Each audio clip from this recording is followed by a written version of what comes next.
మీ business ఏదైనా మీ ఊర్లో promotion చేయాలంటే అది సుమన్ టీవీతోనే సాధ్యం. ఇప్పుడే సంప్రదించండి.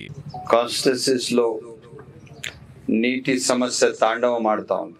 ప్రజలకు సకాలంలో నీళ్లు ఇయ్యలేకపోతున్నారు. ఇవన్నీ ఆలోచన చేసిన తర్వాత జేజేఎం ప్రోగ్రాం భాగంగా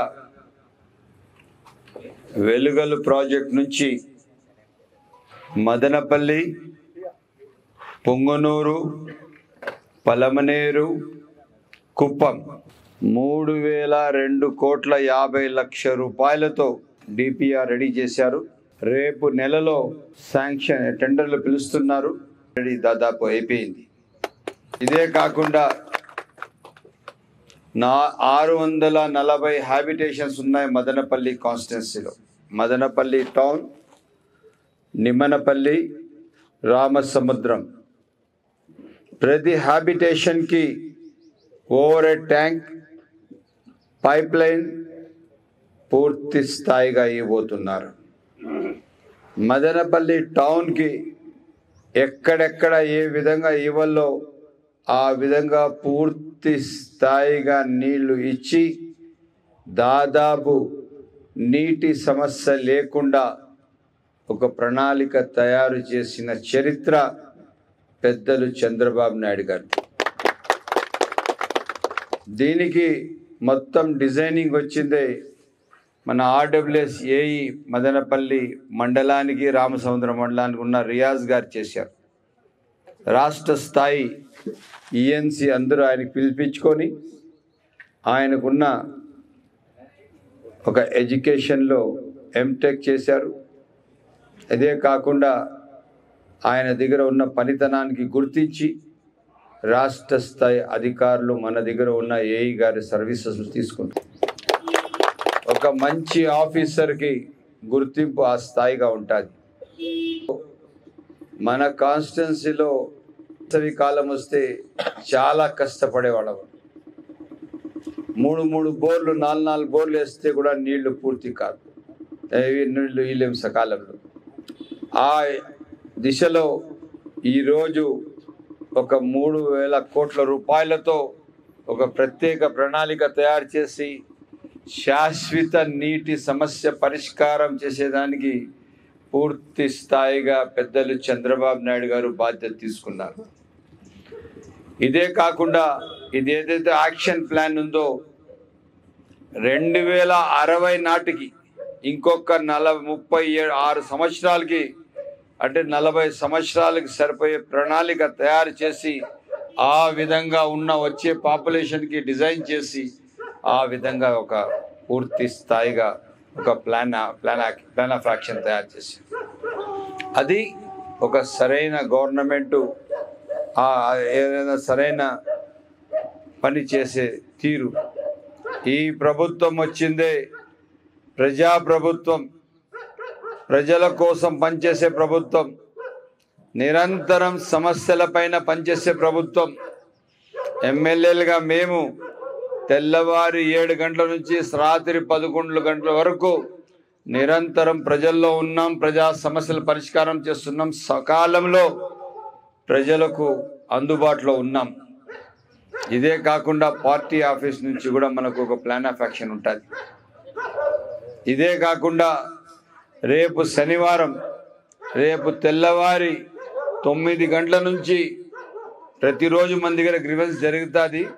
పార్టీ ఆఫీస్ ఇచ్చిన సూచనల మేరకు రేపు తెల్లవారి 9 గంటల నుంచి మధ్యాహ్నం 1 గంట వరకు రేపు కాన్స్టిట్యున్సీ ఉన్న ప్రజలు ఏమి సమస్యలు ఉన్నా కూడా రేపు వచ్చి వాళ్ళు అర్జీ రూపంగా ఇవ్వచ్చని చెప్పి పెద్దలు చంద్రబాబు నాయుడు గారు ఏదైతే రేపు శనివారానికి ఒక పిలుపిచ్చారు. నేను దయచేసి కాన్స్టిట్యున్సీ ప్రజలకు ఏవైనా సమస్యలు ఉంటే రేపు తెల్లవారి 9 గంటల నుంచి 1 గంట వరకు మేము అందుబాటులో ఉన్నామని చెప్పి సవినయంగా తెలియజేస్తున్నాం. అందుబాటులో ఏమి తెల్లవారి 7 గంటల నుంచి రాత్రి 11 గంటల వరకు ఉన్నాం, ఎట్లా అది తెలిసిందే. కాకపోతే పార్టీ ఆఫీస్ ఇచ్చిన పిలుపు మేరకు రేపు తెల్లవారి 9 నుంచి 1 గంట వరకు special drive on party head office సూచనల మేరకు పనిచేస్తుంది. ఇదే కాకుండా మదనపల్లికి జిల్లా చేయాలని చెప్పి పూర్తి స్థాయిగా బాధ్యతగా ఉన్నాం. కొంతమంది వైసీపీ నాయకులు ఒక అపోహ సృష్టించారు. ఉర్దూ మీడియం స్కూల్స్ అన్నీ క్యాన్సిల్ చేసేస్తున్నారు. ఆ స్కూల్స్ అన్నీ క్యాన్సిల్ చేసేసి ఇంకా స్కూల్స్ లేవు, ఉండవు అని చెప్పి ఒక అపోహ సృష్టించారు. ఉర్దూ టీచర్స్ అందరూ చాలా అభద్రతా భావంగా ఉన్నారు. అది తప్పు. ఏ ఒక్క స్కూల్ కూడా క్యాన్సిల్ కాదు. పూర్తి స్థాయిగా మదనపల్లి కాన్స్టిట్యున్సీస్లో ఉన్న స్కూలు యథావిధిగా ఉంచుతూ దానికి మోడల్ స్కూల్గా తీసుకొని అప్గ్రేడ్ చేస్తూ ఆ స్కూల్కి కావాల్సిన పూర్తి హంగులు ఇస్తామని తెలియజేస్తున్నాం. ఇదే కాకుండా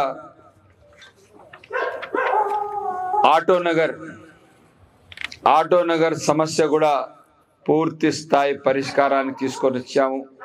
త్వరలో దానికి ఈసారి నేను అసెంబ్లీకి వెళ్ళినప్పుడు ఆటో నగర్ పరిష్కారం కూడా పూర్తి అవుతుంది. తప్పకుండా అది ఆటో నగర్ ప్రజలకు అందుబాటులో వస్తుందని తెలియజేస్తున్నాను. ఇదే కాకుండా మదనపల్లి బేబీ వెల్కమ్ నుంచి దాదాపు డిఎస్పీ గారు బంగ్లా దాటి బోర్డు వరకు 100 feet రోడ్ చేయాలని చెప్పి ఒక ప్రణాళిక తయారు చేశాము. అది ముఖ్యమంత్రి గారి ఆఫీస్లో ముఖ్యమంత్రి గారికి ఇచ్చాము. ముఖ్యమంత్రి గారు దానికి తీసుకొని తక్షణం R&B డిపార్ట్మెంట్కి సూచనలు ఇవ్వడం జరిగింది. తప్పకుండా మనము 100 feet రోడ్ చేయబోతున్నామని తెలియజేస్తున్నాం. ఇదే కాకుండా ఏదైతే మొన్న నేను అసెంబ్లీలో మాట్లాడానో ఫస్ట్ నా గలం ఇప్పిందే మదనపల్లి చరిత్ర మారాలా, మదనపల్లికి జిల్లా చేయాలని చెప్పిన మాట మొన్న కూడా నేను ముఖ్యమంత్రి గారి దృష్టికి తీసుకొని వచ్చామని చెప్పి తెలియజేస్తున్నాం. ఇదే కాకుండా ఔటర్ రింగ్ రోడ్కి దాదాపు 300 కోట్లు శాంక్షన్ ఇచ్చారు నితిన్ గడ్కరీ గారు. కొంతమంది వైసీపీ నాయకులు మేమేమో చేసేస్తా ఉన్నాం, మాకు ఇచ్చేసినాడు నితిన్ గడ్కరీ గారు అన్నారు.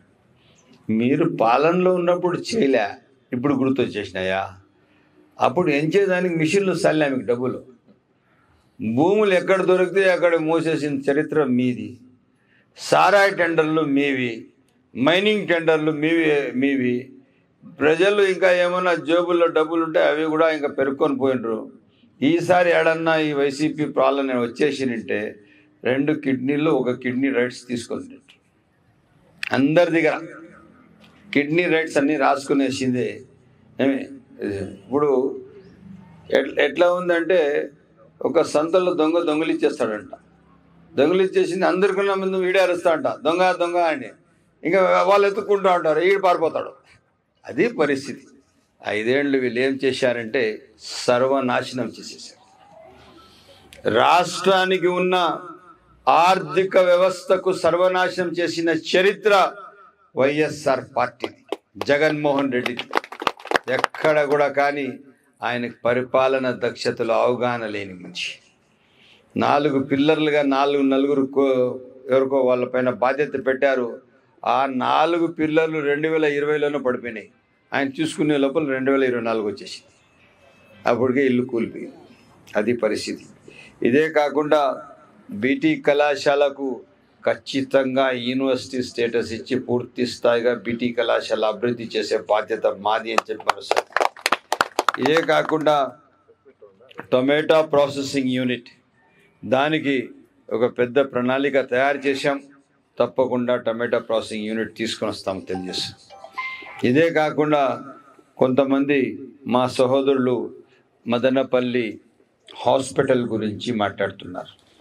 నేను ఒకటే మాట చెప్తున్నాను, మదనపల్లి మెడికల్ కాలేజ్ అనేది వైఎస్ఆర్ ప్రభుత్వం ఇచ్చింది.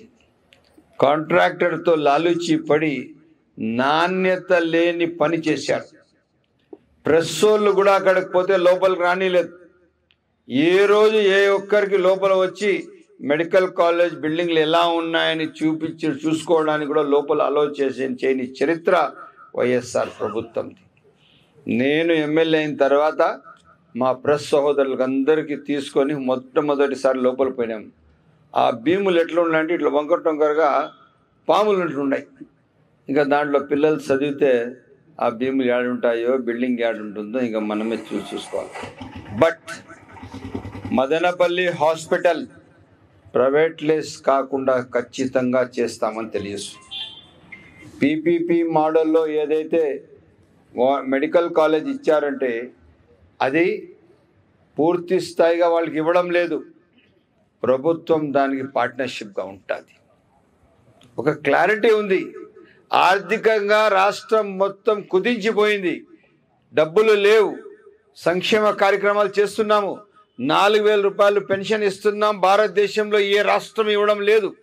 ఇదే కాకుండా 3 సిలిండర్ల కుటుంబానికి ఇస్తున్న చరిత్ర పెద్దలు చంద్రబాబు నాయుడు గారి.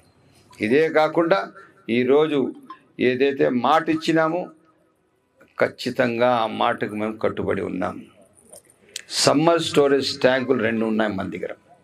చిప్లి ఒకటి, గుంటివారిపల్లి ఒకటి. ఈ 2 ట్యాంకులకి తూములు రెడీ చేసి నీళ్లు వదలాలి. దాంట్లో ఉన్న ఇసుకంతా ఎత్తేసారు. మొన్న కూడా ఎవరో నాకు మా వాళ్ళు ఎవరో ఎత్తా ఉన్నారంటే సీరియస్గా వార్నింగ్ ఇచ్చారు. అంటే టీడీపీ వాళ్ళు కాదు, తెలిసిన వాళ్ళు ఎవరు. తప్పకుండా అక్కడ ఎవరికి కూడా ఇసుక తీయకూడదు. ఈరోజు ఇంత క్లారిటీగా క్లియర్ కట్గా ప్రభుత్వం నడుస్తున్నది. ఎమ్మెల్యేలు ప్రజలకు అందుబాటులో ఉండారు, మంత్రులు అందుబాటులో ఉండారు. ఇది ఒకే ఒక్క దానికి రూపకర్త పెద్దలు చంద్రబాబు నాయుడు గారు. మనము త్వరలో పెద్దలు చంద్రబాబు నాయుడు గారికి మదనపల్లికి తీసుకొస్తాము. మదనపల్లికి ఇంకా ఒక అభివృద్ధి దిశలో తీసుకొని వస్తాము. ఇది పూర్తి స్థాయిగా మదనపల్లికి అభివృద్ధి చేస్తాము. ఎక్కడ ఎవరి అపోహ అవసరం లేదు. ఈరోజు 3,000 కోట్ల ఏదైతే శాంక్షన్ ఇస్తున్నామో ఇది పూర్తి స్థాయిగా తాగునీరు సమస్య మదనపల్లి కాన్స్టిట్యున్సీ ప్రజలకు అందరికీ, గ్రామకు, ఊరుకు, వాడకు పూర్తి స్థాయిగా శాశ్వత పరిష్కారం చేయబోతున్న చరిత్ర పెద్దలు చంద్రబాబు నాయుడు గారిని సవినయంగా తెలియజేస్తూ సెలవు తీసుకుంటున్నా. జై హింద్.